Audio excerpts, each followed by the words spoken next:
why did you join Merchant Navy? What motivated you then? Or what was that one thing that motivated you to join Merchant Navy then?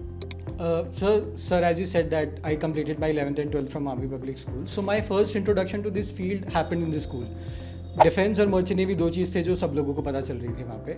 कैसे आपको कैसे पता चली merchant navy के बारे में? कैसे पता चला आपको? Sir it actually came from Indian Navy. तो इंडियन नेवी के बारे में पहले पता चला because I had somebody whose father was in Indian navy.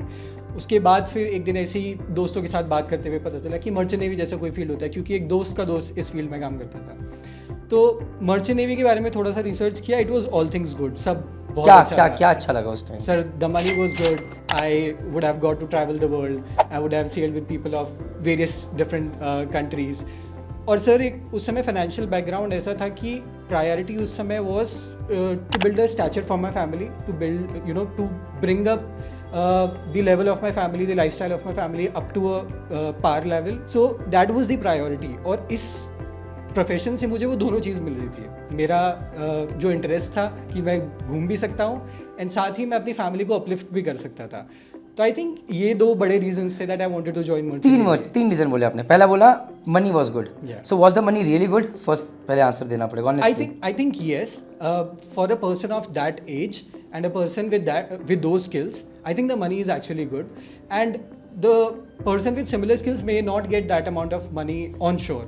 Skill से बात कहना चाहते हैं कि भाई मैं 12th पास था. Correct. उसके बाद मैं गया और सीधा थोड़े टाइम के अंदर मेरी लाखों की सैलरी स्टार्ट होगी. ये चीज़ राइट ये आप कहना चाहते हैं. तो मनी वॉज गुड. चलो अभी आगे ग्रिल करेंगे इसी.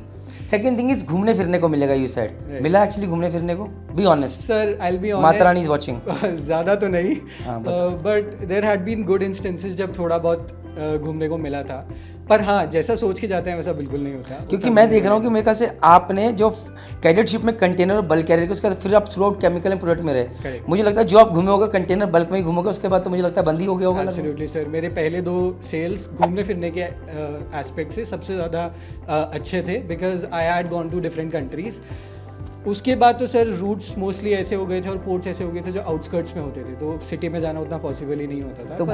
तो घूमने फिरने का सपना भी टूटा.